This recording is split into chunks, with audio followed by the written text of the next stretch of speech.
Hi, I'm Mark Hobie, producing artistic director at Paper Mill Playhouse. All of us here at Paper Mill hope that you and your loved ones are safe and healthy during this time. While our theater is physically closed right now, we wanted to find a way to bring a theatrical experience right to you, to bring theater into your lives, into your homes. And so we've dug into our vaults and found these Humanities symposiums from the past. We'll be streaming them live each Thursday night at 7 p.m. Just tune in to our Paper Mill Facebook page and have a theatrical experience right from your couch. Hope to see you here each week. Let me introduce to you the guest this evening. First, our musical director, who you've seen many times at our symposiums, and he's our resident composer. He composed the beautiful score for Jane Eyre this year. Please welcome Albert Evans.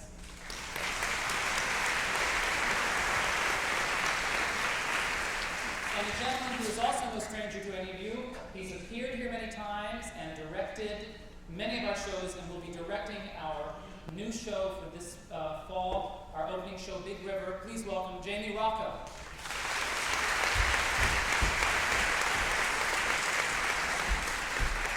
And we have 4 cast members from Man of La Mancha. They're all quite wonderful, and I'm glad that you're going to get a chance to hear them sing more for you this evening. Please help me welcome Dawson, John Stewart, Cheryl Allison, and Veryl Jones.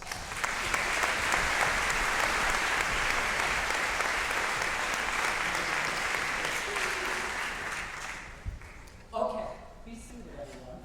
Tonight, our subject is From the Page to the Stage. And we're going to talk about classic novels that have been transformed into successful musical theater. 7 of them. And of course, we start with Man of La Mancha because that's our point of departure. You know, most successful musicals are either based on a play, a book, or a movie. Very few actually come from original subjects. If you look even at this season on Broadway, there are actually a lot of musicals which are quite original stories, but for whatever reason, for this particular season, many of them are struggling. They didn't find their way. And there is nothing like the source material of a great book. Look at the Paper Mill season alone this year. We started with Applause, which was based on a short story, which was then made into a movie, All About Eve, and then made into a musical, Applause. Gigi was a novella, a French novella by Colette, which was then made into a French play, which was then translated into an English play, which was then made into an American screenplay for the movie Gigi, and then was made into a musical for the stage. And then most recently, we did have a perfect example of a musical that's not based on anything, and that was No No Nanette. It's basically based on tap dancing, and it sort of succeeds all on its own. There have been very few really successful musicals. One, though, that is unbelievably successful was Chorus Line, which was based on no previous material. And next year, we're doing an incredible musical, which is hardly ever seen, Stephen Sondheim and James Goldman's Follies, which is also completely original material. There have been musicals that were based on books that weren't successful. Harold Rome and Horton Foote did a version of Gone with the Wind, which, although it played around several places, was basically considered a failure. A few years ago, there was a production of David Copperfield on Broadway, which didn't succeed. So it doesn't always work. But tonight, we're going to talk about the ones that do. And we will start with Man of La Mancha, which is based on Cervantes' Don Quixote. Now, I can't see all of your hands, and I don't want to embarrass you and find out just how many of you have actually read Don Quixote. But it is considered one of the greatest books ever written. And I want to tell you a little bit about Cervantes, who wrote this book. He was born in 1547. He was the son of a traveling surgeon, so he traveled all over Spain with his father from town to town, experiencing and seeing all kinds of life all over the Spanish countryside. He developed a very humanistic outlook on life. Probably from his father and from him being a doctor and traveling with him. He served in the military. In the course of that time, he shattered his left hand. Thank God he was right-handed. And he was being sent back to Spain when he was captured by pirates and was in slavery for 5 years with these pirates. He engineered an escape he got several of his cronies out and engineered an escape and got away from the pirates after 5 years, kind of a Count of Monte Cristo type. Then he became a quartermaster to the invincible Spanish Armada, until it was not invincible any longer. And During that time, though, he visited all these ports of call and saw all kinds of lowlife, prostitutes, all kinds of characters which he hadn't met in the traveling as a doctor's son. Eventually, he became bankrupt and he was jailed in the famous prison in Seville, which is the setting for Man of La Mancha. He had an unfortunate marriage which didn't work out at all, and since he had failed to conquer glory with his sword, he turned to his pen, and he began to write plays and novels, and they were all based on very idealistic themes. However, there was always this touch of ironic realism that came into each story, so he would counter the beauty and the heroism with also seeing men as they really are. So finally, in 1605, at the age of 58, he published Don Quixote, the first part of it, and he would publish the second part of it in 1615. He sold the book and got a small amount of money for it, and that's all he ever got for Don Quixote. In fact, it's the only money he ever made, and he was really poor, impoverished all of his life. But Don Quixote became an incredible bestseller, unbelievably popular with everyone, the court and the common person in Spain at the time, although he didn't get any money for it. And he died on April 23rd, 1616, the exact same day that William Shakespeare died. So he turned out to be Spain's most famous writer as Shakespeare became England's. The novel, he set out to write a satire of knight-errantry. He wanted to really poke holes at all this silly idealism of knights and ladies and damsels in distress. And as he got involved in writing it, he started to find out that the ideals of these people were actually possibly much better than what was really going on, and he became enamored of his characters.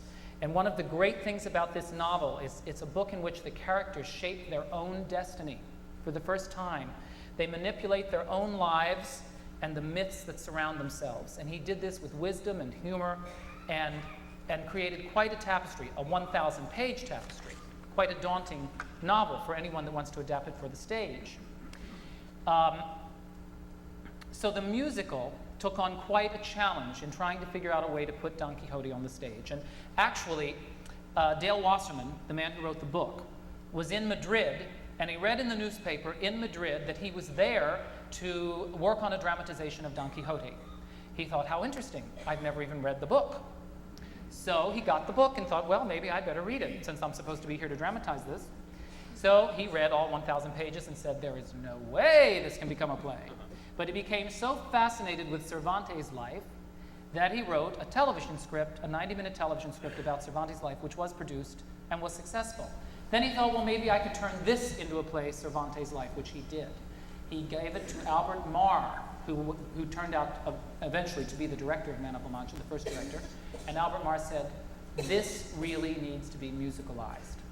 So they set to work to musicalize this piece and figure out how to take this huge, sprawling novel and condense it all down into a musical format. And of all the shows we're going to speak about tonight, this one really just distills the basic idea and theme of the show. It doesn't try to tell the whole story of the whole novel.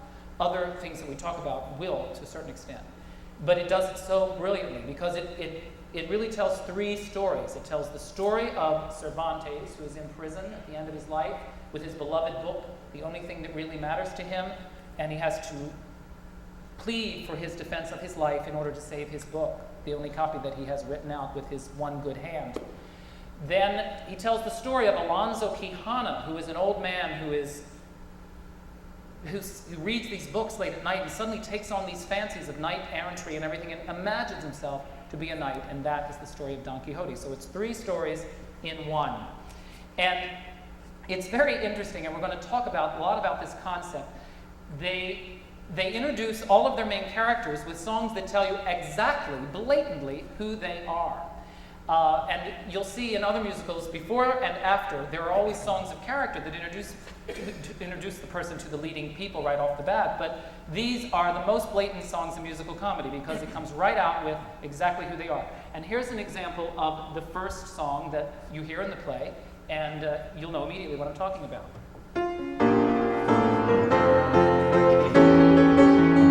I am I, Don Quixote, the Lord of La Mancha. My destiny calls and I go.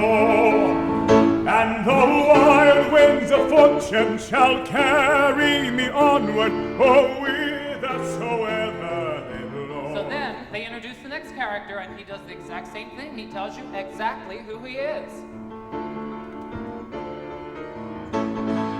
I'm Sancho, yes, I'm Sancho. I follow my master till the end.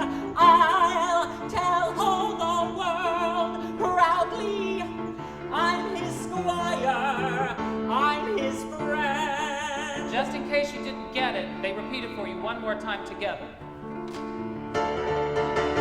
I'm Don Quixote, Sancho, the yes, Lord of La I'm Sancho. Mancha, I follow my master till the end. and the wild winds of fortune shall carry me onward, oh, I'm his squire, I'm his friend. whithersoever they blow. Onward to glory I go.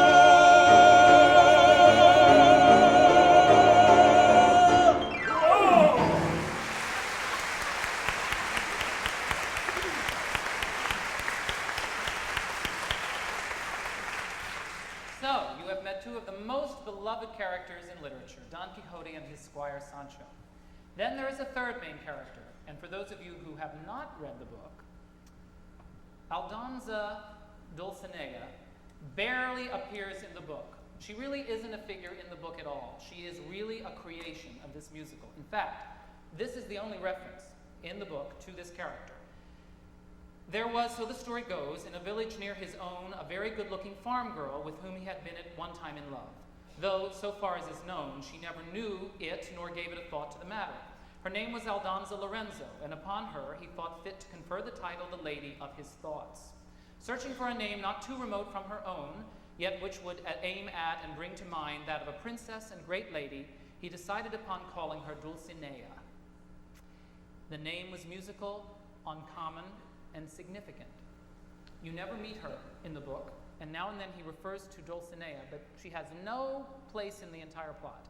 He does meet later on at an inn two serving girls who are amazed to see him as a knight, and he mistakes them for ladies themselves, and that's one other paragraph in the book. So there are only two paragraphs in the book from which the creation of this amazing character comes for the musical, one of the greatest musical comedy heroines, or musical drama heroines, because it's not really a laugh riot comedy. But true to their form, she also has a song to introduce her and tell you exactly who she is. And this is how it goes.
The songs became quite a relief because it was right there in your face and you knew exactly what was going on, no confusion. And it really is a brilliant stroke, this making Aldonza, because every musical basically needs to have some form of a love interest, and this really generated that, but she also becomes the vessel through which we see the transformation, the transforming effect of Don Quixote on a human being. But we just had to throw this next little song in because not only does he have the three main characters tell you exactly who they are, he even lets everybody else do exactly the same thing. Oh, I am a little barber and I go my merry way. With my razors and my leeches I can always earn my pay. Though your chin be smooth as satin, you will need me soon, I know. For the Lord protects his barbers and he makes the stubble grow.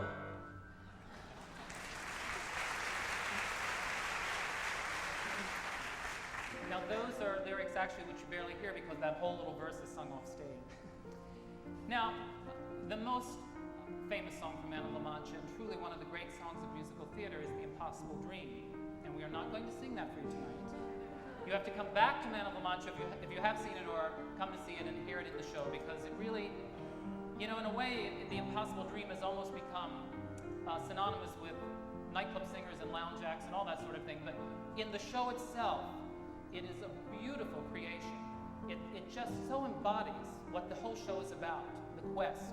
And when Don Quixote sings it in the show, it's a magical moment. Then later, when it's reprised by Aldonza herself, when she's singing to the dying Alonso Quijano, it becomes a symbol of her transformation and her embodiment of the very person that he had wanted her to be, that it's proof of what his dreams were all about. And at the very end of the show, the entire company sings the song, and it's the only time in the show that the entire company ever sings.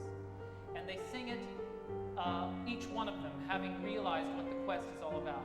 So I think by the end of this, you no longer think of Don Quixote as being an old man who's having dreams. You really believe that he is a knight and that his lady is the loveliest of all creatures. And who's to say that this is not a better way to look at the world? So, that's it for Man of La Mancha for tonight. Now,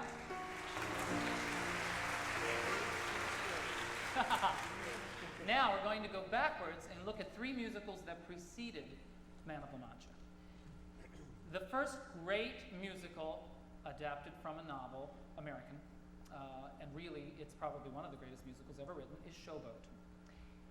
As you know, it was written by Edna Ferber. She was one of the greatest American female novelists. She was known for great epic stories that really told incredible sagas about American life. Cimarron, Saratoga Trunk, Giant, plays like The Royal Family and Stage Door.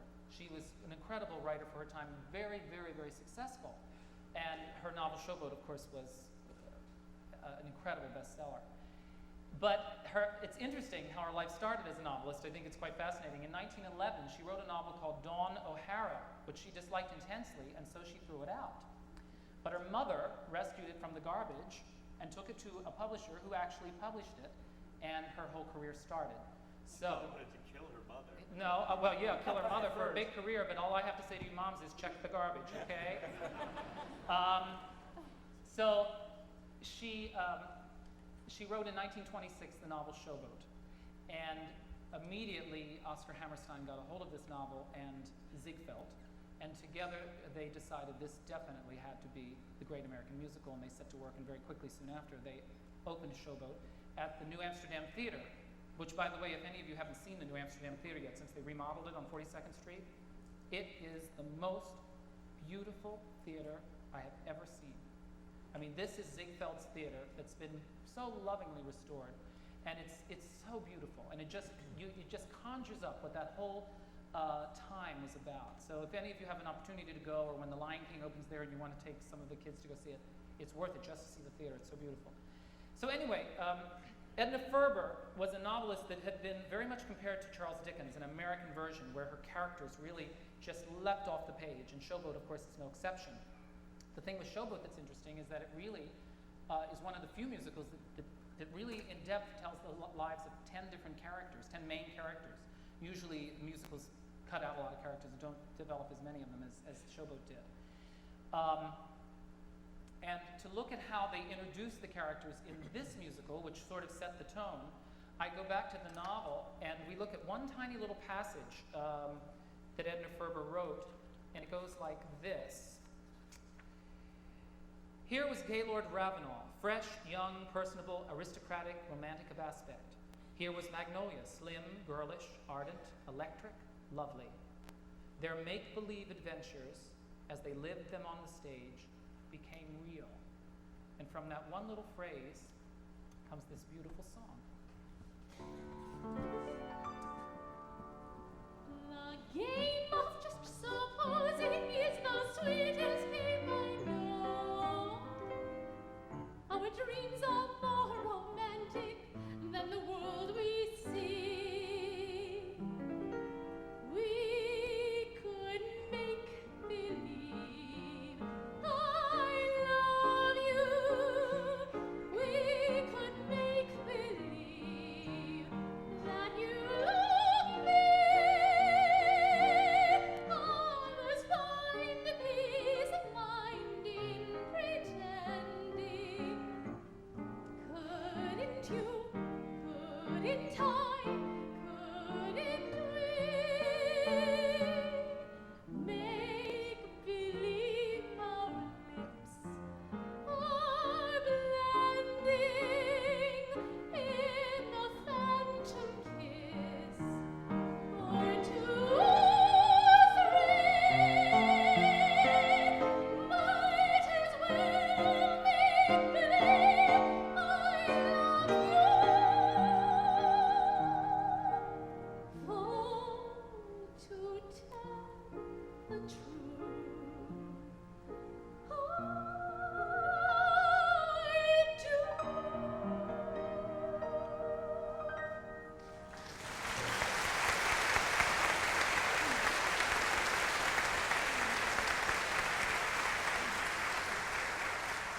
That song embodies thematically so much that Showboat is about. Not only the make-believe world of the plays that are put on in the Showboat itself, but the actual fairy tale life that Magnolia and Ravenel attempt to live out, which is shattered by the realities of the world once they leave the Showboat and are out about in the world and find that they really can't make it in the real world. That make-believe theme is so touching and bittersweet. Not unlike the two themes of reality versus illusion in Man of La Mancha. But to get back to this idea of how characters do introduce themselves, the first time we meet Gaylord Ravenel, the very first time he tells you exactly where he's coming from as well.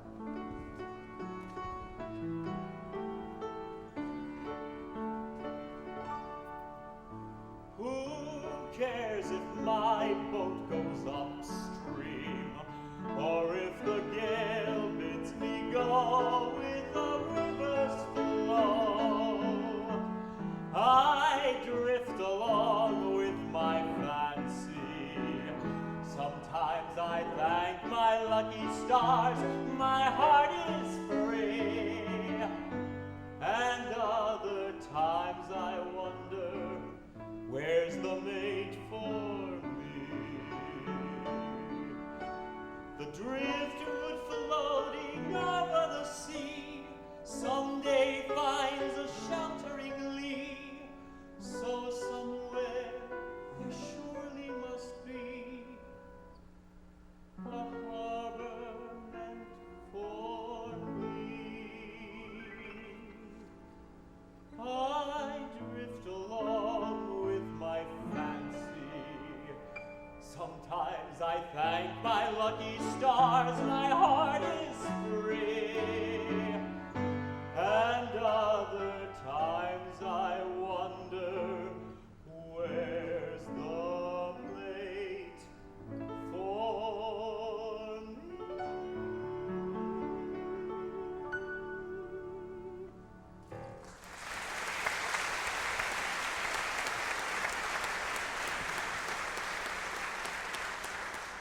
Beautiful song, and it embodies two important themes. One is all the imagery of the river and harbors and floating along on the river, which we'll get back to in just a moment. The other one, of course, is the idea of love. And every great musical has to have a great love song, and unfortunately for all musicals thereafter, Oscar Hammerstein took the very basic lyric that no one else could ever take again, and was set so beautifully to music by Jerome Kern. Just a little piece of it to remind you of this song.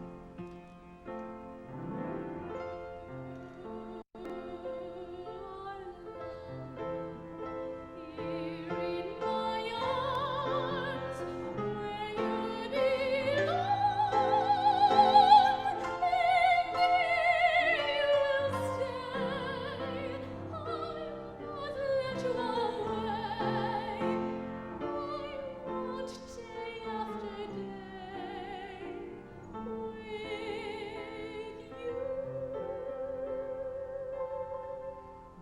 really was almost the Tristan and Isolde moment of this particular musical.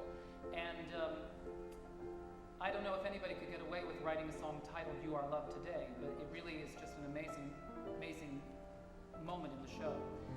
But this subject of the river, just like Don Quixote's quest is the central core image in the musical Man of La Mancha, the river is almost mentioned somewhere in every chapter in Edna Ferber's book. And obviously Hammerstein was very much influenced by that. And there are a few passages in the book that I want to just read to you, which I think inspired the final song of our section on Showboat. Or perhaps Joe, the charming and shiftless, would be singing for her one of the Negro plantation songs, wistful with longing and pain. The folk songs of a wronged race, later to come into a blaze of popularity as spirituals. Later in another chapter, we hear, even after she had seen the Atlantic in a January hurricane, Kim Ravenel always insisted that the one body of water capable of striking terror to her was the Mississippi River. Surely she should have known. She had literally been born on that turbid torrent. In fact, she is born in a big storm where the three rivers meet, the Kentucky, the Illinois, and the Missouri. That's why her name was Kim. All through her childhood, her mother, Magnolia Ravenel, had told her tales of its vagaries, its cruelties, its moods, of the towns along its banks, of the people in those towns, of the boats that moved upon it, and the fantastic figures that went up and down in these boats. And the very last passage in the book goes like this. There stood Magnolia Ravenel on the upper deck of the Cotton Blossom Floating Palace Theater. Silhouetted against sunset sky and water, tall, erect, indomitable, her mouth was smiling, but her great eyes were wide and somber. They gazed unwinking across the sunlit waters. One arm was raised in a gesture of farewell. Isn't she splendid, cried Kim through her tears. There's something about her that's eternal and unconquerable, like the river.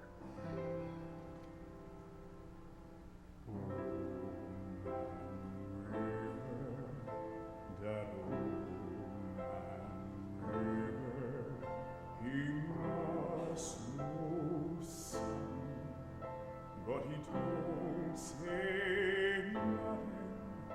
He just keeps rolling. He keeps on rolling along.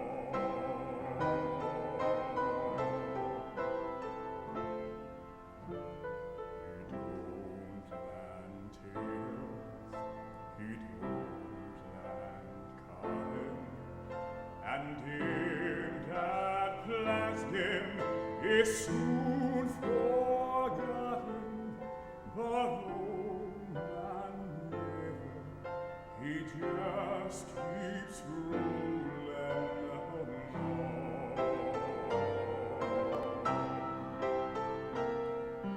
You and me, we sweat and strain, body all licking and racked with pain. Tote and barge, lift and pay, get a little drunk and you land in the jail.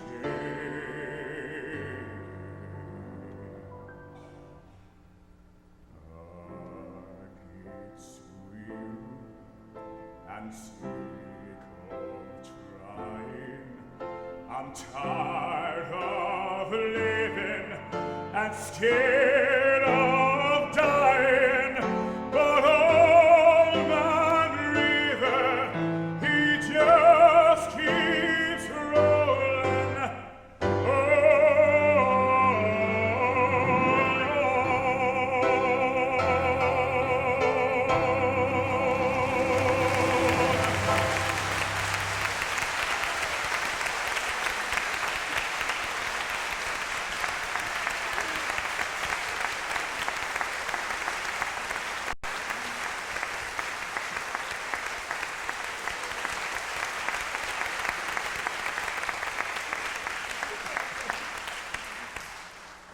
It's incredible when the core idea of a story can become embodied in a song like that.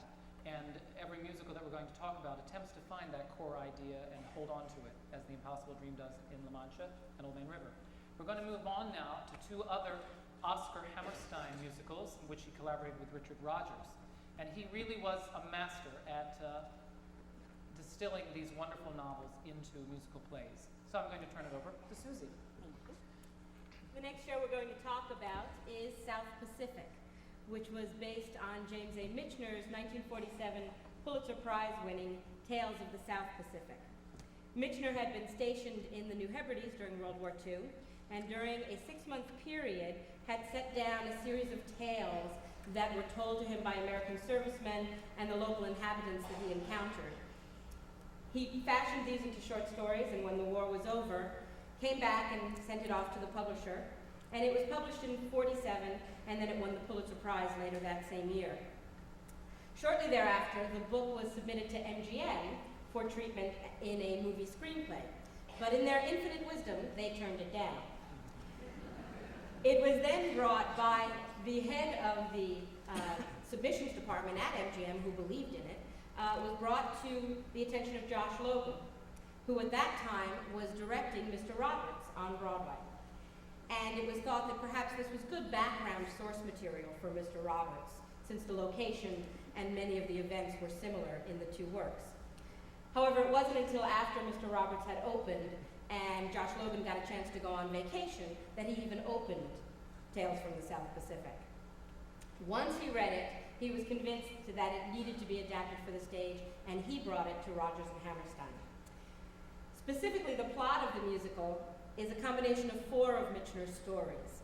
They are Our Heroine, which provides the main storyline of the romance between Ensign Nellie Forbush and the French planter Emile de Bec. Faux Dalla, which gave us the character of Bloody Mary and provided the romantic subplot for the show, and also much of the tension in the show in terms of the race relations, and created the romance between Lieutenant Cable and Mary's daughter Liat. Operation Alligator is a story in which none of those characters appear, but it is a story about setting a submarine or a boat on an island and an espionage mission.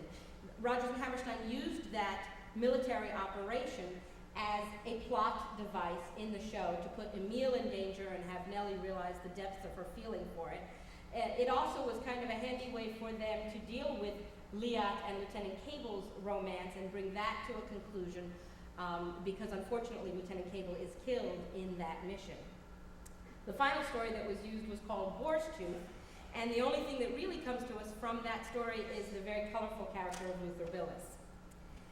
When Rodgers and Hammerstein began working on South Pacific, they wrote several songs before they even tackled the book or the script of the musical. And all of these songs contain thoughts and images that are taken directly from Michener's writings. So we have a few examples. In the first story, Our Heroine, this is what Michener writes about the thoughts of the two characters as Emile shows Nellie his plantation.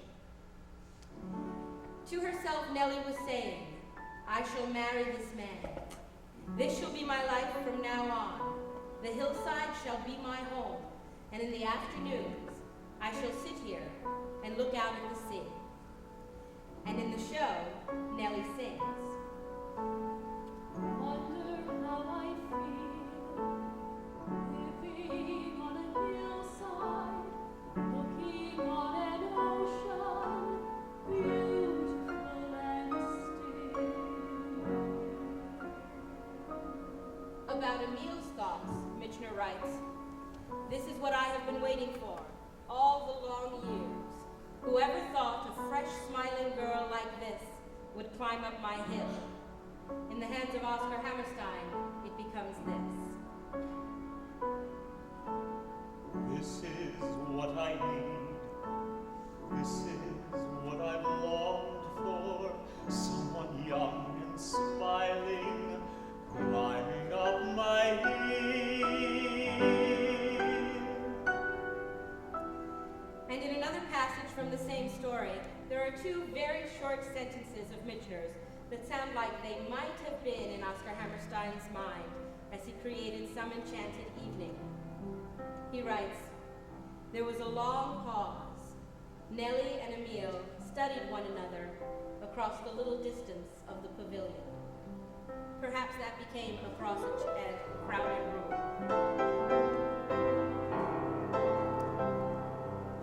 Like Like so many of the other musicals that we're going to talk about here tonight, South Pacific uses an introductory song. In this case, Cockeyed Optimist not only introduces Nellie to the audience, but it makes the audience like her immediately and begin to look at the world through her eyes. When the sky is a bright canary yellow, I forget every cloud I've ever seen. So they call me a cockeyed optimist, immature and incurably green. I have heard people rant and rave and bellow that we're done and we might as well be dead. But I'm only a cockeyed optimist, and I can't get it into my head. I hear the human race is falling on its face and hasn't very far to go. But every whippoorwill is selling me a bill and telling me it just ain't so. I could say life is just a bowl of jello and appear more intelligent and smart, but I'm stuck like a dope with a thing called hope, and I can't get it out of my heart.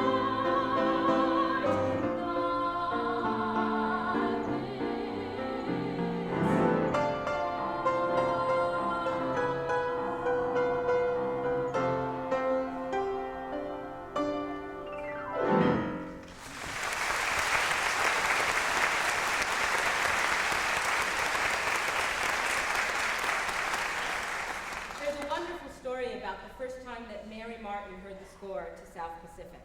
She was in Joshua Logan's apartment. Richard Rodgers was playing the piano, and Oscar Hammerstein was singing all the parts. They played and sang I'm in Love with a Wonderful Guy. Now, if you remember that song, at the end of the song, Nellie keeps repeating, I'm in love, I'm in love, I'm in love. And as the song went on, Mary Martin began to get a little nervous, and she asked to see the music. And she realized that she had to sing a very long phrase of 26 words in a row without taking a breath.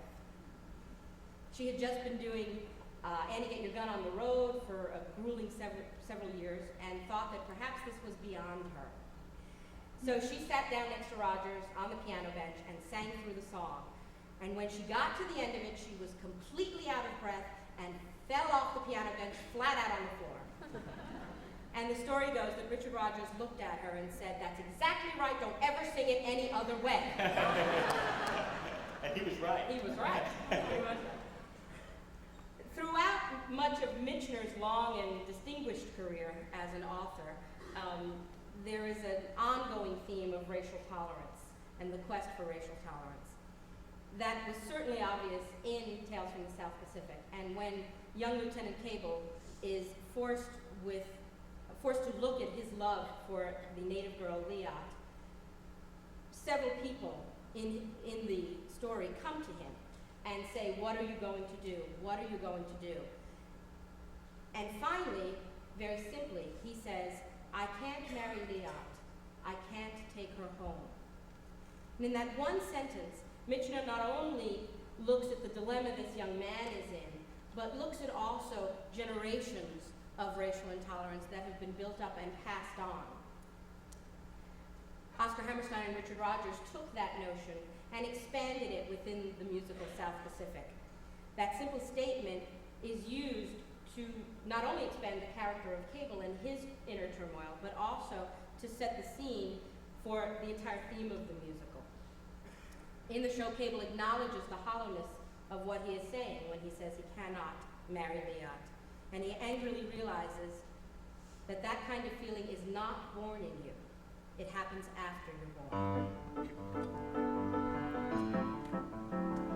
You've got to be taught to hate and fear. You've got to be taught from year to year. It's got to be drummed in your dear little ear. You've got to be carefully taught. You've got to taught to be afraid of people whose eyes are oddly made, and people whose skin is a different shade. You've got to be carefully taught. You've got to be taught before it's too late, before you are 6 or 7 or 8, to hate all the people your relatives hate. You've got to be carefully taught. You've got to be carefully taught.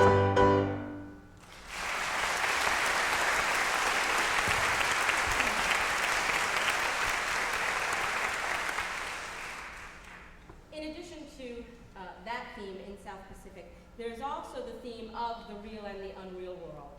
The unreal world being Valley High, this island paradise, and the real world, of course, being the devastation of war going on around it. Valley High was one of the first songs that Richard Rodgers began when he sat down to write the score for South Pacific. And he composed the 3-note opening of the song as kind of a thematic element, evoking the sheer size of the Pacific Ocean and the beauty of the island landscapes. Hammerstein created the working lyric of "Here I Am," and that's where the song stopped for quite a while. It wasn't until much later in the pre-production process that the song finally blossomed. Scenic designer Joe Melziner was creating watercolor sketches for the backdrops of the show, but he was unhappy with the view of Valley High he had painted. He dipped his paintbrush in the water and blurred the peak of the mountain. When Hammerstein saw the sketch, he said later that the phrase, "my head sticking out of a low-flying cloud," leapt immediately into his mind. However, the melody for Rodgers came even faster. He went into the next room and came back with the completed song in 10 minutes. Michener describes Valley High this way. It was an island of the sea, a jewel of the vast ocean. It was small. Like a jewel, it could be perceived in one loving glance. It was neat. It had majestic cliffs facing the opening sea. It had a jagged hill to give it character.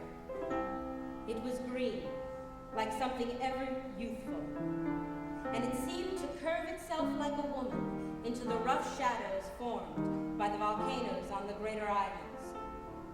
From 2 miles distance, no seafarer could have guessed that Valley High existed. Like most lovely things, one had to seek it out to even know that it was there, and to even know what one was seeking before it could be found. Valley High may call you any night, any day. In your heart you'll hear it call you. Come away, come away. Valley High will whisper on the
As you see, great musicals have great signatures, and certainly Valley High is the signature tune of that musical.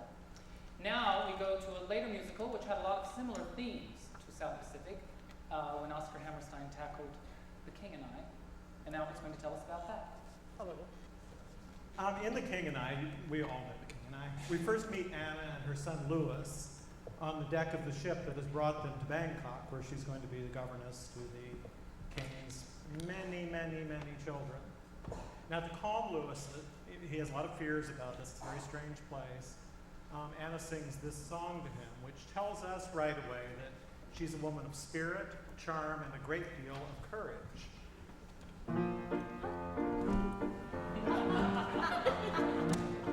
Whenever I feel afraid, I hold my head erect and whistle a happy tune, so no one will suspect I'm afraid.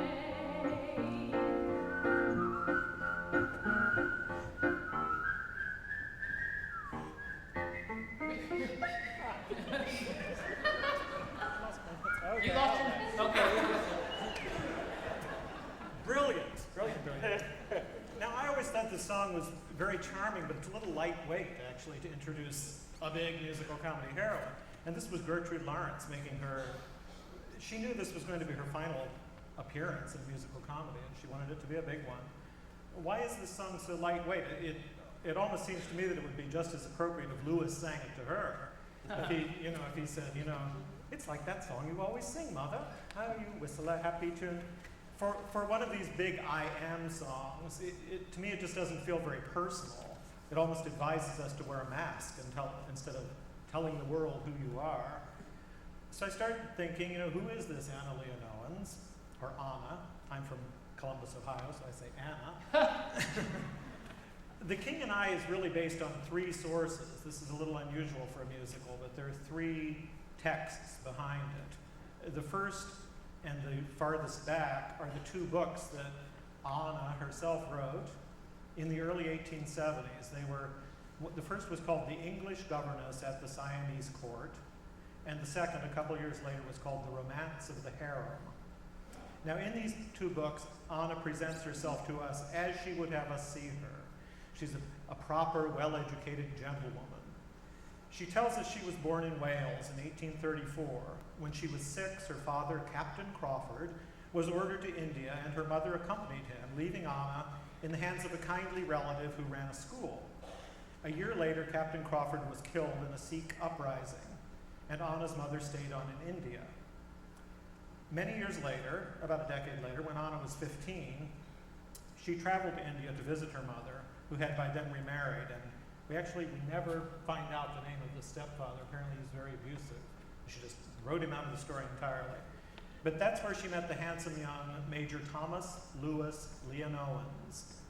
Their romance was interrupted when Anna went with the Reverend Mr. Badger, one of those great English names.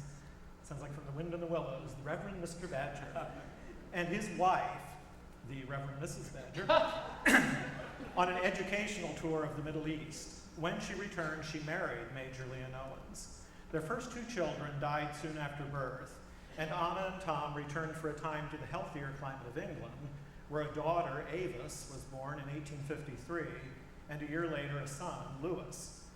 In 1856, the family returned to the East, this time to Singapore, and 2 years later, Major Tom died of heat prostration after a tiger hunt. They're just that kind of family. Anna now had to earn her own living, so she started a school for the officers' children, but this didn't really work out too well. So she accepted a position as governess. She accepted a position as governess to the children of the King of Siam. Well, jobs were hard to come by. So she sent her daughter Avis back to England to boarding school, and she and Louis sailed for Bangkok. This was in 1862, and this is where we meet them at the beginning of The King and I, where she whistles a happy tune. Now that's the official story that she told in 2 books, and this was passed down and was also in the later book that I'll talk about in a moment, that Anna and the King of Siam, the biographical novel by Margaret Landon. But perhaps not surprisingly, it's too good a story to be true. These are some of the facts that have come out just in the last couple of decades as researchers have been digging into historical records, and luckily the the British Empire were great record keepers, so we could actually find out what was going on. Turns out that Anna was born in India, not in Wales, in 1831, not 1834. Well, she just lied about her age a little bit. Already I know it. Yeah. She was the daughter of a poor army sergeant named Edwards, not a captain named Crawford. He died 3 months before she was born. Now, her mother, who was probably the child of a mixed marriage, married another soldier when Anna was 2 months old, and Anna and her sister Eliza, who is never mentioned at all in Anna's books, were sent to school in England. So that's the first time she actually saw England. In 1845, they returned to India as teenagers, and the 15-year-old Eliza, the sister, married a 38-year-old sergeant. More about that later. Now, yes, Anna did go with the Reverend Mr. Badger to the Middle East, but he had no wife. And they traveled together unchaperoned for over 2 years. Oh, that. Sounds like a new musical in the making. It does. Let's get rid of the king and I. Well, the Badger and I, we could call it. Now, when Anna returned to India, she married Mr. Thomas Owens. His middle name was Leon, but his actual name was Owens. And he was just Mr. He was never in the army. He was a hotel manager. Now, he died in Malaya a few years later, and apparently they had the same 4 kids. Now, on his death certificate, his name mysteriously changes to Thomas Leon Owens. Now, obviously, Anna was trying to cover up her past here. She did everything she could to make sure that no one could trace back the realities of her family. Now, I don't know if we can blame her too much. You have to realize her situation. And what's really at stake here? Well, it's the 3 great obsessions of certainly the 19th century, but really of many centuries, unfortunately. It's class, reputation, and race. Now, getting back to that Sister Eliza, this is a little trivia bit that I have to get in here. Sister Eliza's first child, who would be Anna's niece, married a man of mixed Indian and British blood.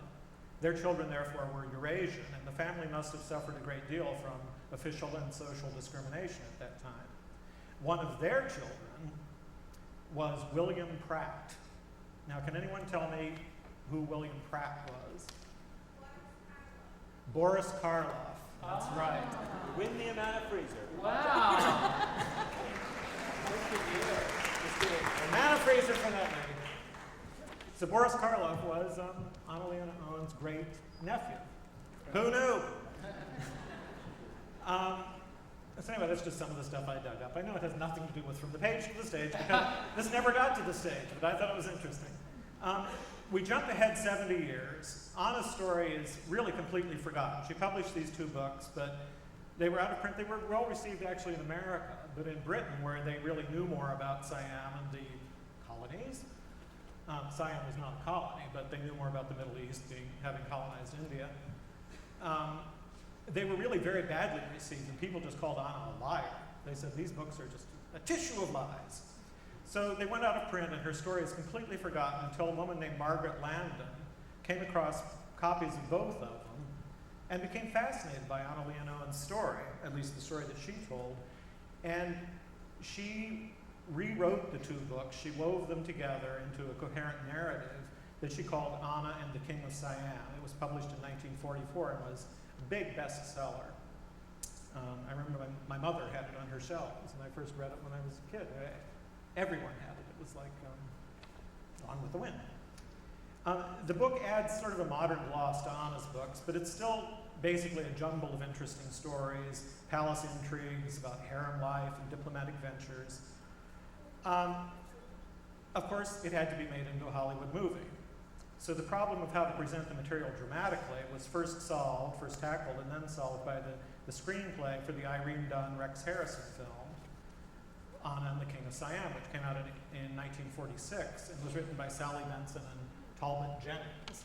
I don't know who Talbot Jennings was, but Sally Benson, of course, wrote Meet Me in St. Louis. So she was an expert at kind of getting the heartwarming angle to everything. Now, among its inventions, we turn the page. Among the inventions of that movie were the sequential presentation of the King's Children, that, of course, Richard Rodgers seized on in the musical and became March of the Siamese Children.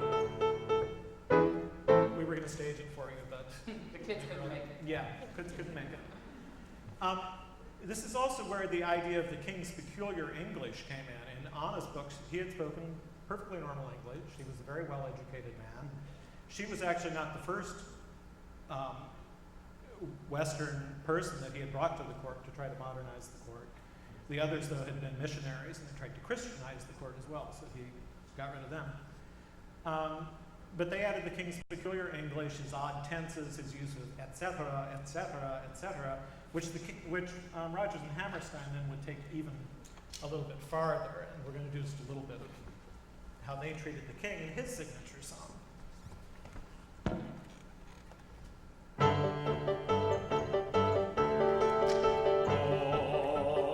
Oh, sometimes I think that people going mad. Oh, sometimes I think that people not so bad. But no matter what I think, I must go on living life. As a leader of my kingdom, I must go forth. Be father to my children, and husband to each wife, etc., etc., and so forth. If my Lord in heaven Buddha shone away, every day I try to live another day. If my Lord in heaven Buddha shone away, every day I do my best for one more day. But is a puzzlement.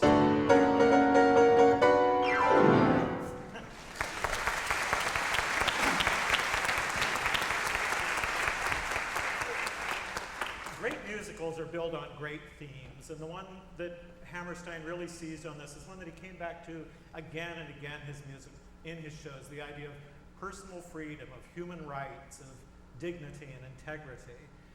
And to express this, it's somewhat in the battle of wills between Anna and the king, but he seized on a very minor character in Anna's books and also in the screenplay, the character of Tup Tim, the girl who is brought to the king as a present and is the latest addition to his harem. The king had an enormous harem. In fact, it was an entire city. There were 9,000 people within this walled city, all of them women and children. This was the royal harem. It wasn't like in a Hollywood movie where there's like, oh, I open the room, here's my harem, and there's like a Monte Carlo, and it was actually a city, and the women did everything. They were the police, they were the judges, they were the bricklayers. Tuptim was actually a bricklayer. We first find her when she's pounding rubble into bricks. So Tuptim becomes obsessed with freedom through Madame Anna's teaching. She's the one who becomes fascinated with the writings of Harriet Beecher Stowe, and she presents as her court ballet The Small House of Uncle Thomas. This is Tuptim's signature piece. It's her first piece in the number, and it's a great example of how, in a very short song, Rodgers and Hammerstein could create an entire character, tell you everything you need to know about the character, and really everything you need to know about this theme that they have to say, that they're going to explore throughout the evening. My Lord and Master. The Kralahome, the king's prime minister, says to Tuptim, the king is pleased with you. He likes you.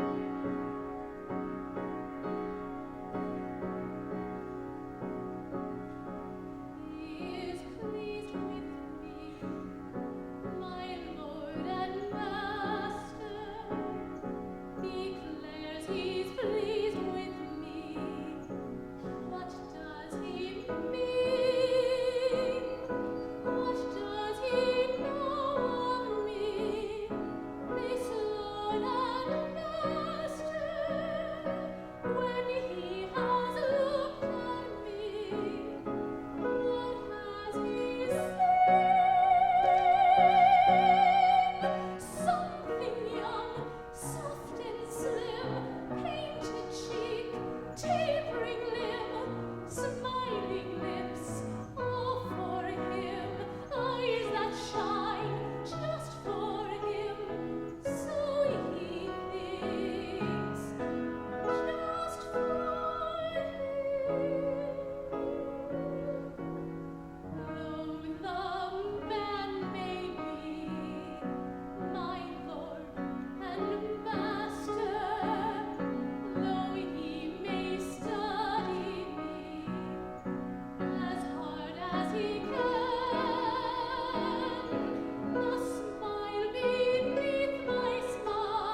know, it's fascinating, isn't it, how many different variations one can have on that song that introduces the first character. We're going to hear a few more when we look at the 3 musicals that followed Man of La Mancha.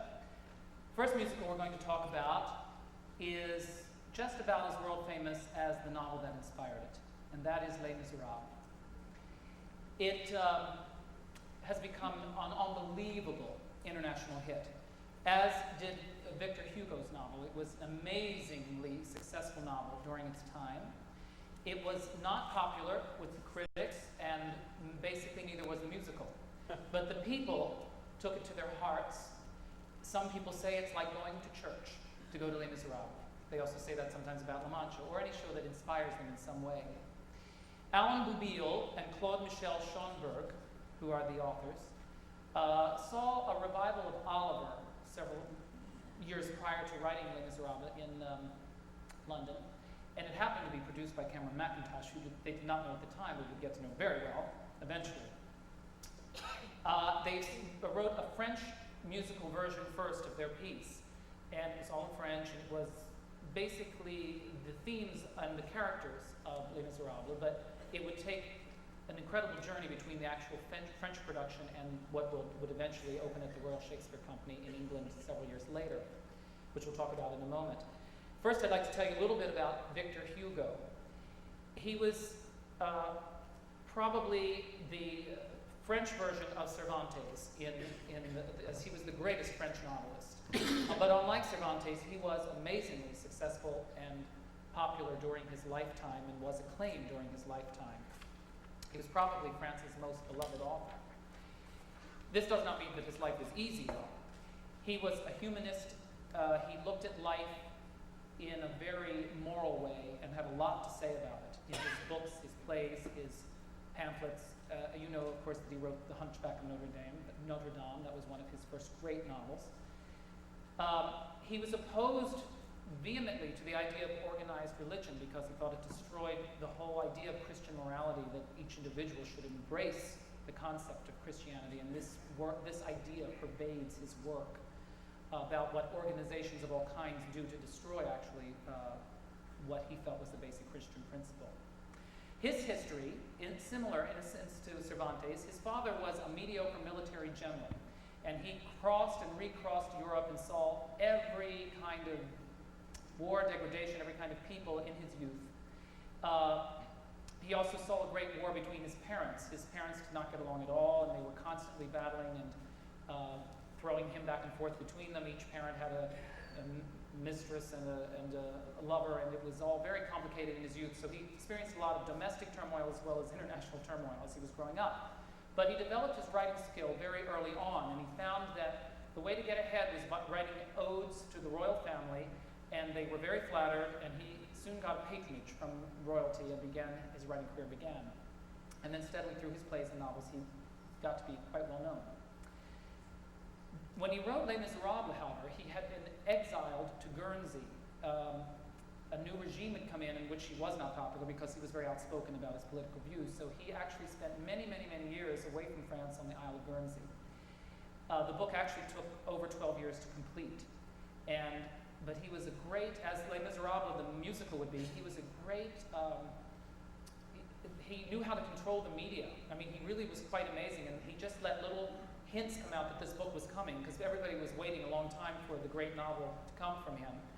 And he had it presented at just the right time when this popularity for this exiled Hugo was at its peak. And when the book came out, it was bought by everyone. Royalty, street cleaners, everybody bought this book. And in fact, he was one of the first authors to demand that a cheaper version, i.e. a paperback version, be available so that everybody could afford it. The book was quite autobiographical in nature. Many, many, many episodes from the book were things that he'd either experienced in his own life or had seen at firsthand in Paris, or most of it in Paris, but in surrounding places around Paris. The book is in 2 parts, and the first part is called Fantine, and the second part is called Marius. And Fantine was inspired by this little passage. This was written by his wife, who was writing an article about her husband, and he was talking about how he had gotten the inspiration for Fantine. Victor Hugo was walking out in the snow and looking for a cab because his shoes were very thin and he had to get a cab to get home. While he was standing waiting there, he saw a young man in expensive clothes pick up a handful of snow and shove it down the back of a streetwalker who was standing on the corner wearing a décolleté dress. She let out a shriek, turned on the dandy, and hit him. The man retaliated, so did she. The battle escalated to such an extent that the police arrived. They grabbed the girl, but they didn't touch the man. They took her off to jail. He debated with himself and finally decided, I have to go and see what happens. And he went there and he saw that she was going to be given 6 months in jail. And he finally spoke up and said, I was a witness to this event. And they were really bored and not interested in the whole thing until he mentioned that he was Victor Hugo, and then they were very interested. He described what he had seen with his own eyes. The gentleman take a handful of snow and stuff it down the girl's back. How she, not even knowing who he was, let out a sharp cry, turned to the gentleman, but in self-defense, and apart from her indignity involved, the bitter cold, the snow down her back, that could do her great harm, he saw, rather than prevent this miserable woman, who perhaps had a mother or an infant child to look after, from exercising her wretched profession, it was the man, he said, it was the man who should have been charged and arrested, not her. As he said all of this, the girl's surprise was more and more evident. She looked radiant. How good the gentleman is. My God, how good, she said. You know, I'd never seen him before, and I swear I didn't even know him. But my God, how good he was. This would be the inspiration for Fantine in her relationship to Jean Valjean in the musical Les Miserables. And here's an example of one of those character songs that we've been talking about, taken to quite a complex and sophisticated level in Les Miserables, when Fantine sings, I Dreamed a Dream.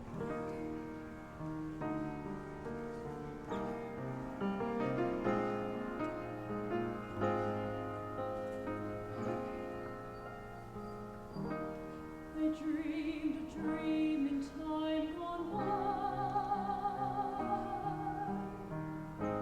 when hope was high and life worth living.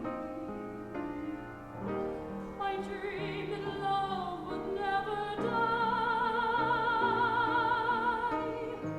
I dreamed that God would be forgiving. Then I was young and unafraid, when dreams were made and used and rested. There was no ransom to be paid, no song sung, no wine untasted. But the tigers come at night, with their voices soft as thunder, as they tear your heart, as they turn your dream to shame.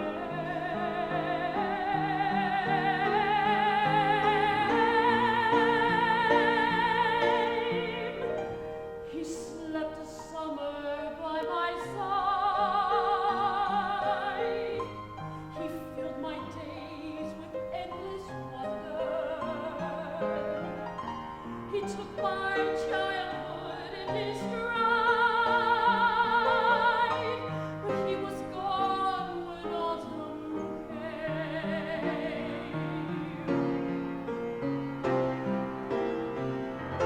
And still I dreamed he'd come to me,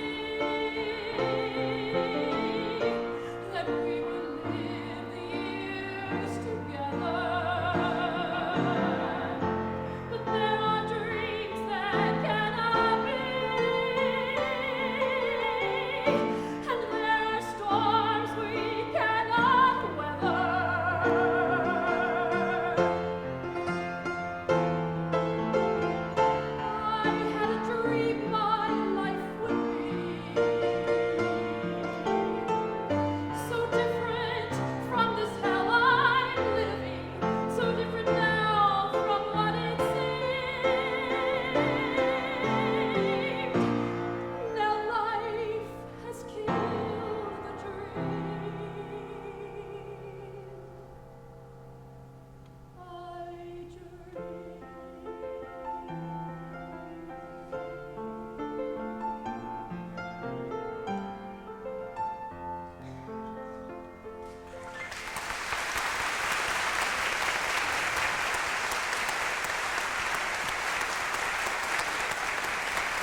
really is a young Victor Hugo. Marius is in love with Cosette, who he worships from afar. Her guardian, Jean Valjean, will not let her be seen by anybody, and so he really can't get to her.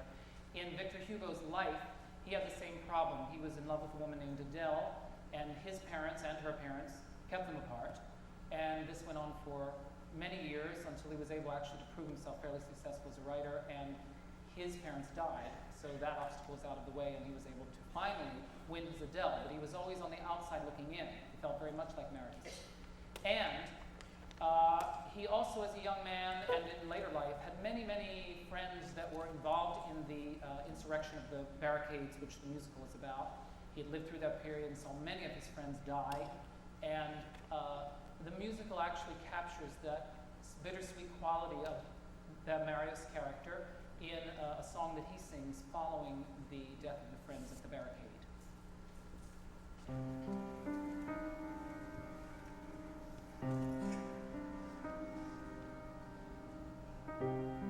There's a grief that can't be spoken.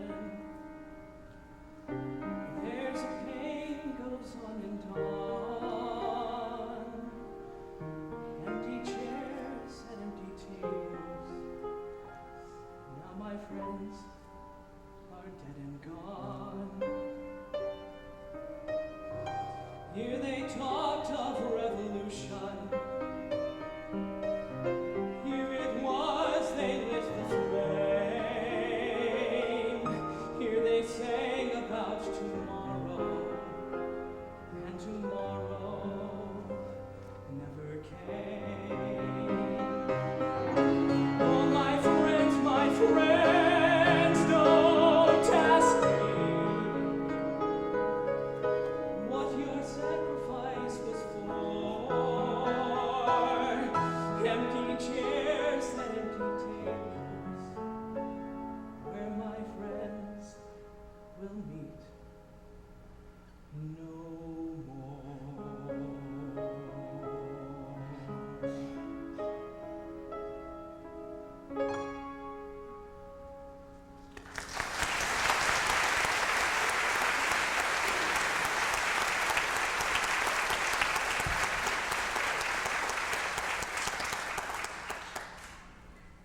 Those two songs and the next song were actually not part of the original French score that Bouville and Schoenberg wrote.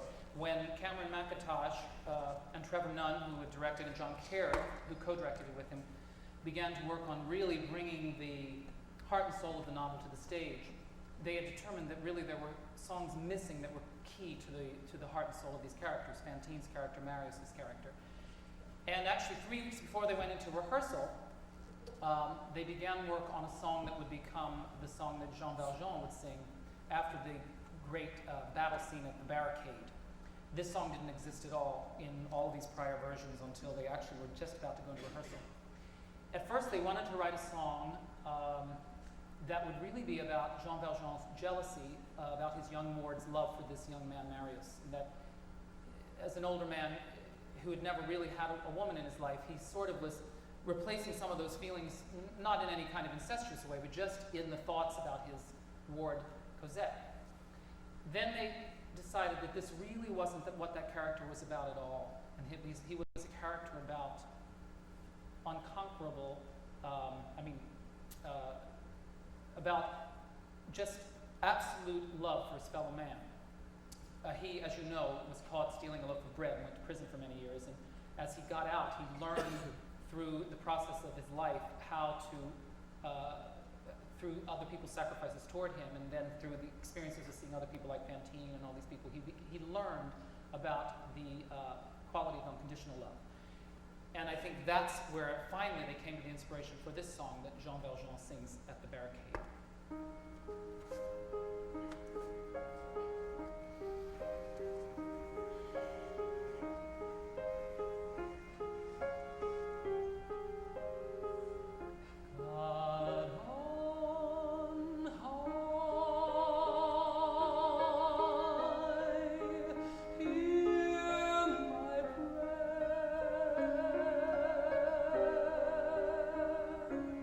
In my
about that song. Isn't it amazing how things happen?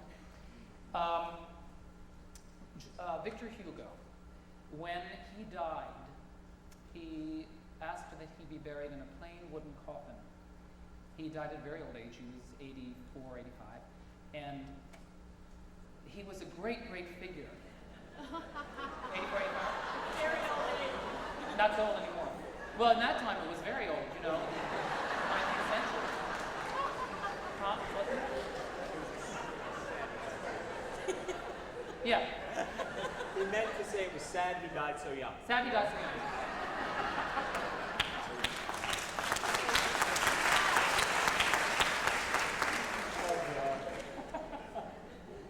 But since he was a great figure, a French hero in many ways, the people really wanted to have a state occasion for him. So he was placed in his plain wooden coffin under the Arc de Triomphe, and millions and millions of Frenchmen and women came to the Arc de Triomphe to pay tribute to him.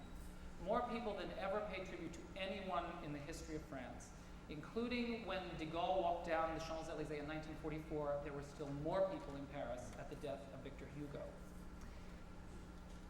And I think the core of that thing that he struck in people, this belief in the common man and the value of every single person to have a valuable life, is what touched everyone. And the song in Les Miserables, which is the theme, again that core song, is the cry of the people as they're marching through the streets. And this is the finale of each act of Les Miserables.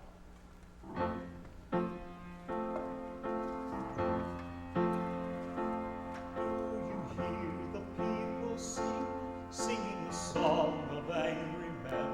It is the music of a people who will not be slaves again. When the beating of your heart echoes the beating of the drums, there is a life about to start when tomorrow comes. Do you hear the people sing, singing the song of angry men? It is the music of a people who will not be slaves again. When the beating of your heart echoes the beating of the drums, there is a life about to start when tomorrow comes. There is a life about to start when tomorrow comes.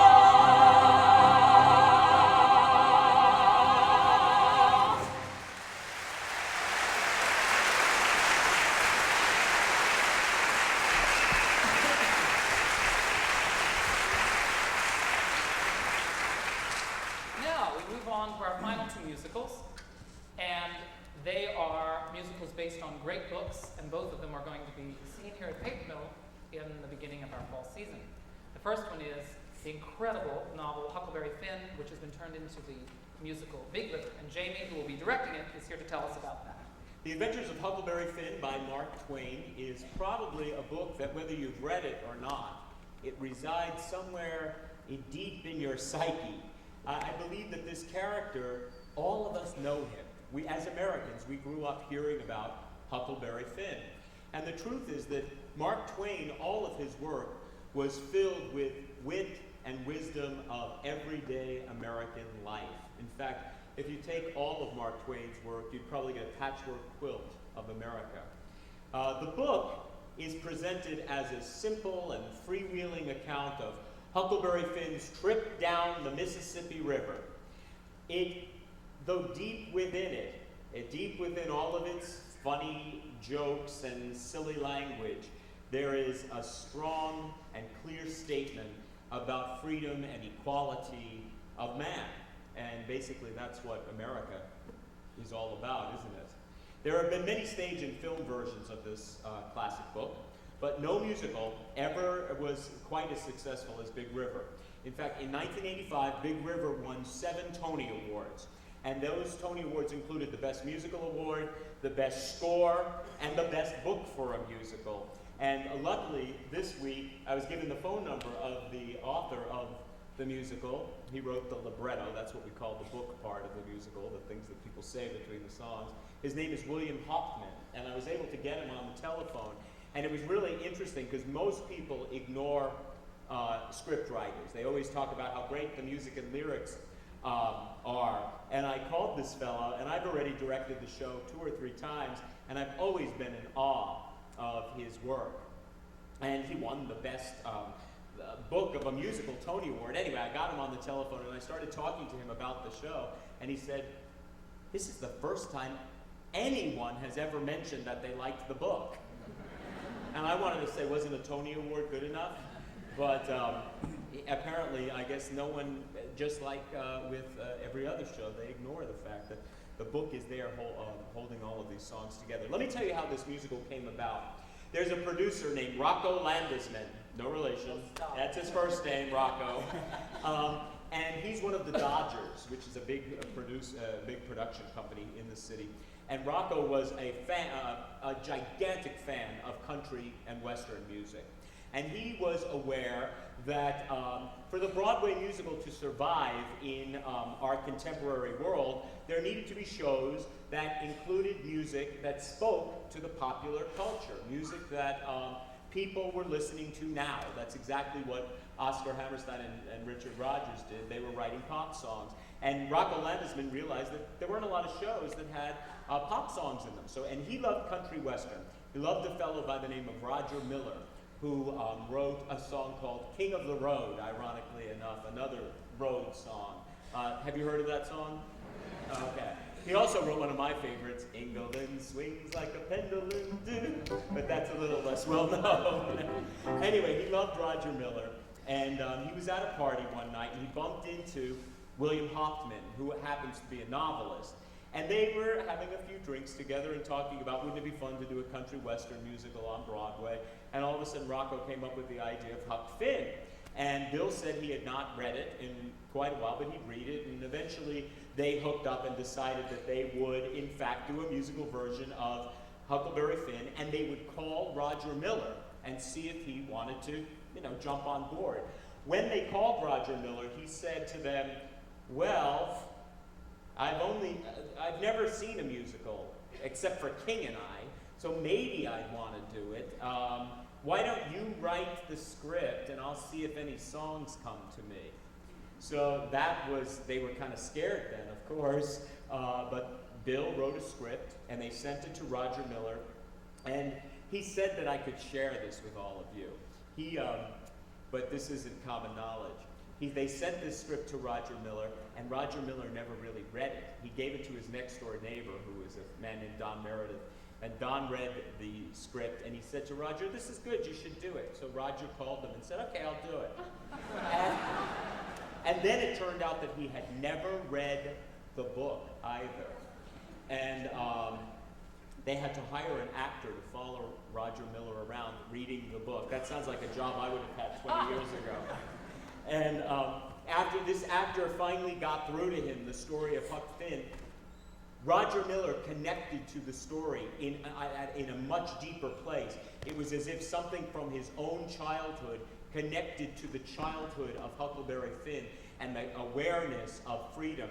It turns out that Roger Miller himself came from Oklahoma. He ran away from home when he was about 14 years old. He didn't take a raft down the Mississippi the way Huckleberry Finn did. He hitchhiked his way to Nashville. And along the way, he met a number of different people, and he became a country western writer, but he ended up having a very unique sense of America as well, and a sense of equality for man. Let me get back, though, to this book and how it went from the page to the stage. The amazing thing about this book is if you were to read it, again, as I have been doing the past couple of days, you could circle lines that you recognize from the script. It's as if Bill Hoffman took this book, wrote down all his favorite lines, and then somehow fashioned them into the script of Big River. 95% of the script of Big River is right in this book. It's Mark Twain. It's Mark Twain to the T. And it's really, really amazing. It's amazing that he was able to fashion a coherent and actable script. I want to read something from the book for you. There's all these, this is my childhood copy, all these little pages.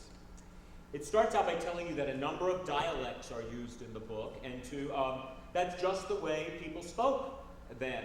And it also uses some terms like Negro and nigger, which have obviously become shocking words to us in this day and age. But this is the way it was when this book was written, and he tried to tell the truth. He also says, persons attempting to find a motive in this narrative will be prosecuted.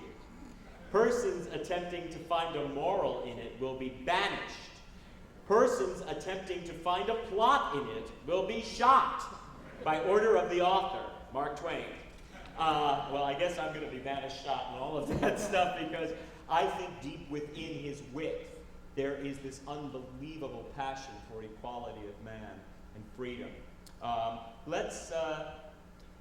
The musical starts with this very same notice. In fact, Michael Anania has done a beautiful rendering of a drop that'll come in and have this notice for all of us to look at and think about. And then the notice will lift, and from out of a puff of cigar smoke, a young boy named Huck Finn will appear. And he's going to tell the audience that he's here and acting his life story for you tonight. And just like we've been talking about all these plot songs, this character songs, all these character songs, this is Huck's character song, where he introduces himself.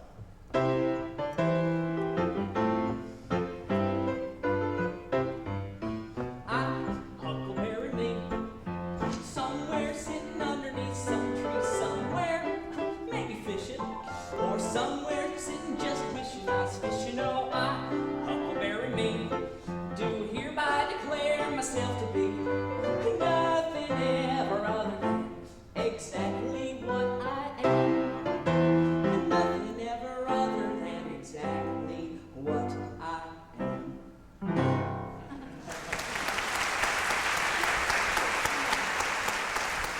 So just like the book, the show starts kind of whimsically, and Huck meets up with a runaway slave named Jim, and together they bolt out of the town of St. Petersburg on a raft in search of their freedom. Look out for me, oh muddy water.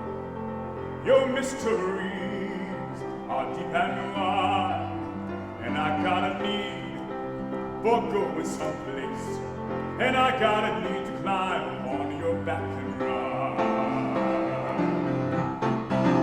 You can look for me when you see me coming. I may be running, I don't know.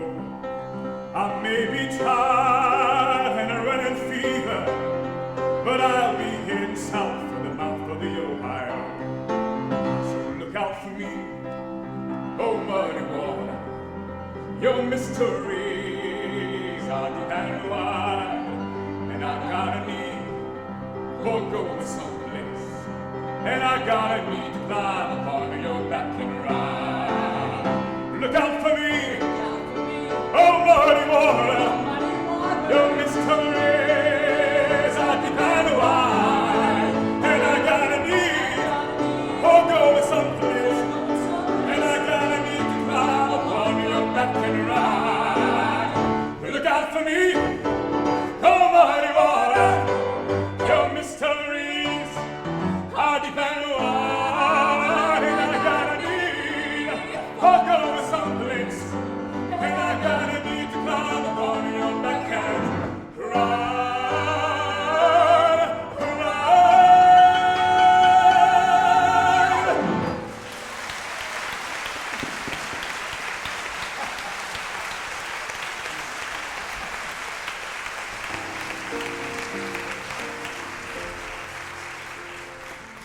Incredible song of friendship, between these two people from completely different worlds. And they spend a number of weeks together going down the Mississippi on this raft, meeting all kinds of people. You have to see the show for that. But I think it's pretty, something I want to make a note of is that it's interesting that Showboat and Big River have the Mississippi River in common. And a number of our shows tonight, I noticed, have a lot of references to water and to floating away or going away or being and to freedom.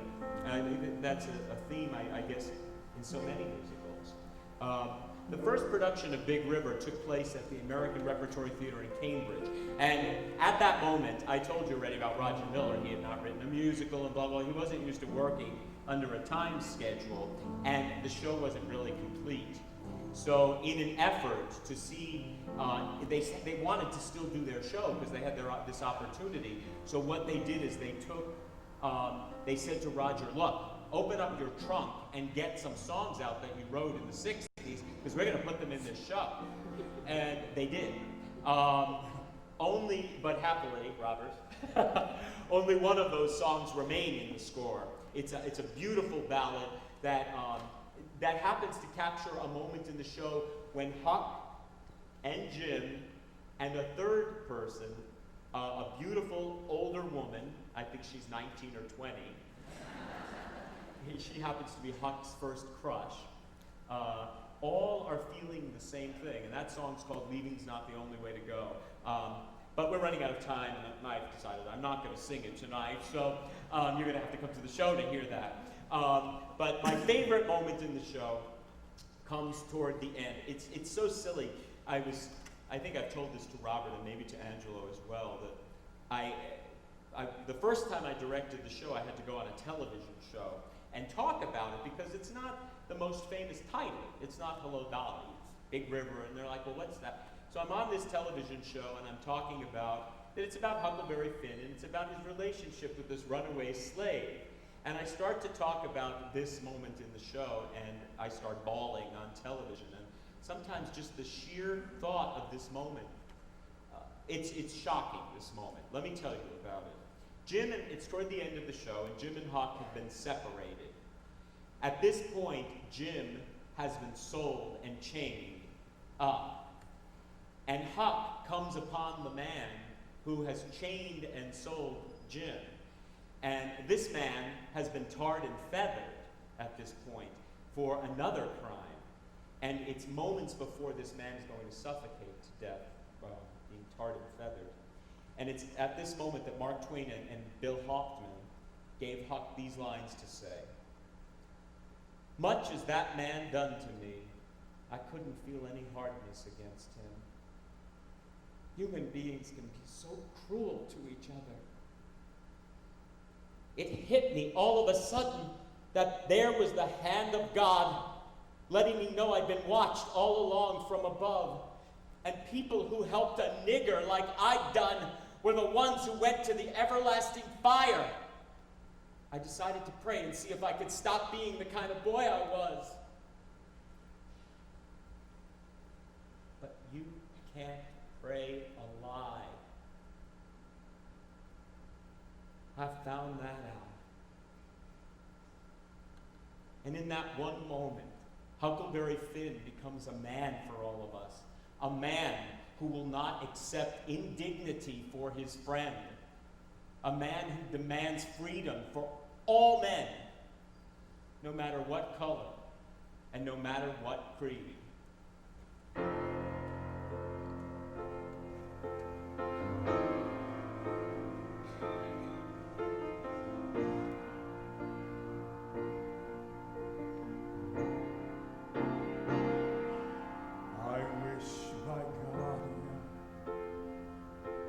Could spread my wings and fly, and let this grounded soul be free for just a little while, to be like eagle's wing. They ride upon the wind and taste the sweetest taste of freedom for my soul. And be free at last, free at last. Great God Almighty, I'd be free at last, to let my feelings lie where harm could not come by and hurt this always hurting heart that needs to rest a while. I wish by golly I could spread my wings and fly and taste the sweetest taste of freedom for my soul and be free at last. I wanna be free at last. Great God Almighty, I'd be free at last. I said free at last. Lord, I've got to be free at last. Great God Almighty, I'd be free at last. I'd be free at last. Oh Lord, free at last. Great God Almighty, I'd be free at last. I'd be free at last. But Lord, I've got to be free at last. Great God Almighty, I'd be free.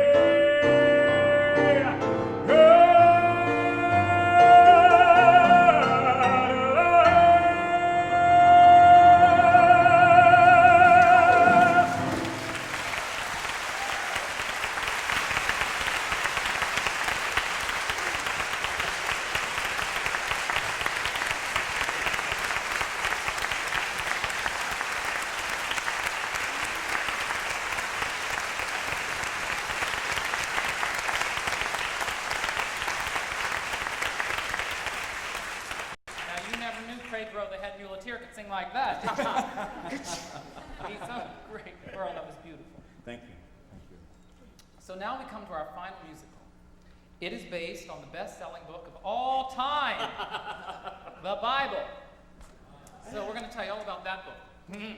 No. We'll let you all know a good deal about that book, so we're not going to give you any history about the Bible. But Children of Eden, the new musical written by Stephen Schwartz and John Caird, who we talked about earlier being involved in the creation of Les Miserables. Stephen Schwartz wrote Godspell, Pippin, Disney's Pocahontas, won the Academy Award recently for that. Have created a beautiful musical based on the first 9.5 chapters of the Bible. Now, in case you forget what happens in the first 9.5 chapters of the Bible. I saw you boning up on it. I know. I was checking it out. Once you was reading the Bible. God creates the world. Adam and Eve go into the Garden of Eden. Eve meets the snake. She eats the apple. They get kicked out of the Garden of Eden. They live in the wilderness. They bear Cain and Abel. Cain kills Abel.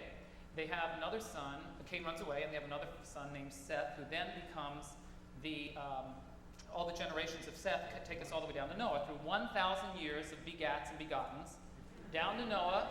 God's very unhappy with all the people by that point. He says, can't have it any longer, just Noah and your family, everybody else is going to be wiped out. And Noah builds this ark, and all the animals get on the ark, and there's the flood. And then at the end of it all, God says, I can't do this anymore. I cannot harm my children anymore. They're my children. There will never be a flood again. And that is all happens in the first 9.5 chapters of the Bible. Are you going to be doing the Noah's Ark thing here? Everything. They're going to be animals and all. They're all going to be doing it. So, that's a lot to pack into the first 9.5 chapters. It's really, and they're short chapters too. So, what we would like to do tonight is to close is just to sing you a few songs from Children of Eden. You're going to be hearing a lot more about that when we do it. But just to give you a feeling for this and to give a finale to our evening. This is the opening number. I want you to imagine, if you will, there's a chorus of 50 people on the stage. They're the cherubim and the seraphim, and they're joining God the Father, who is, in the first 9.5 chapters of the Bible, he is both God, the creator and destroyer, and he's also God, the Father of Adam and Eve. And Stephen Schwartz and John Caird decided to create a musical that was much more about the Father to these children and his love for his children and his problems with his children, everything that we can all relate to, than the untouchable God, the creator and the destroyer. And I think you'll get an indication from that in the way that they've constructed this opening number, which we will do for you now.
not enough. There was something more in my dream, something to see it and share it. What was it though? I only know I wasn't lonely anymore. There is one more thing to build, one more void that must be filled. I'll make creatures I'll call children, shaped like me. Let there be something, someone small and skinny, clawless, furless, finless, bangless. Let there be man who can wander over my flats and plains, wander up in my granite mountains, count stars and wish for wings, and pull a tool and think of things, and search for answers you cannot see, and worship me. Let there be, let there be, let there be, let there be.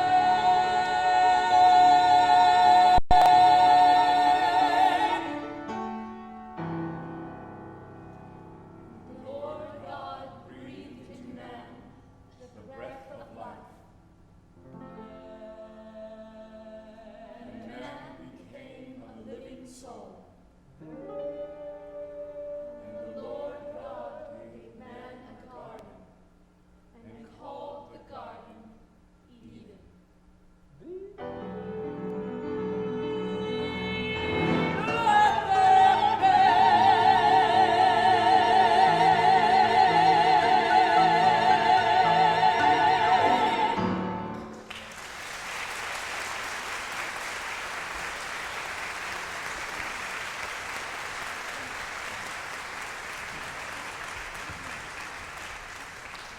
Now, of course, Stephen Schwartz created a character song for Eve, the first woman, who can't be content with just being tied down. Here's a little portion of it when Eve first expresses herself in the musical Children of Eden.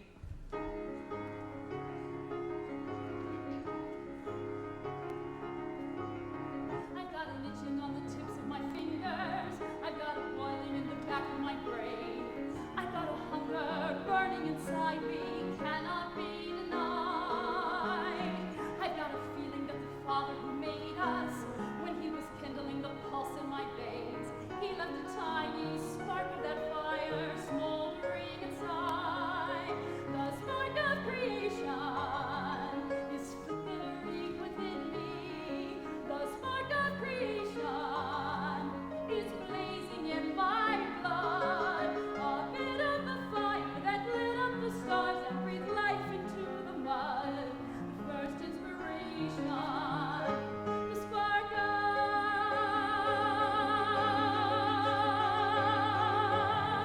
creation.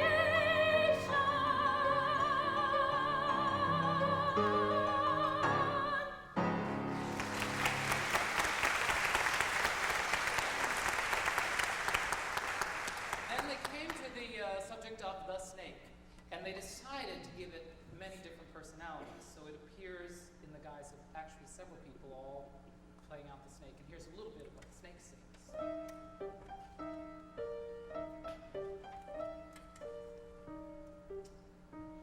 I've been watching you for a while now, my pretty little miss. And I've got to tell you this, you make me want to hiss. Your aimlessly curiosity is fast becoming tiresome. Knowledge, dear, is power, and it's high time you acquire some. Dum, dum, dum, dum.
fraternal relationship between parents and their children. And before we sing the title song, which is our closing song for this evening, I would like you to help me thank all of these wonderful singers who have joined us here this evening.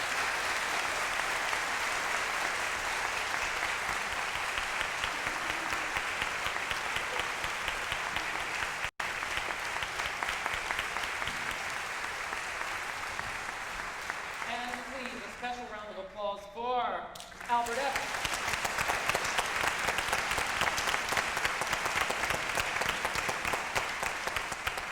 And thank you so much to all of you for being so supportive of all these programs this year as we wind up our season.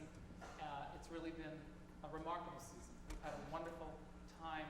I think we've really grown to another dimension this year. It's been really wonderful for all of us here at Paper, and we thank you all for being a part of it. And we would like to leave you with this song. When Adam and Eve need to leave and go to join their father, their family is left, the family of Seth and all of his children, and they're still lost in the wilderness. They still haven't found their way back to Eden. And this is the song that they sing. Like this brief day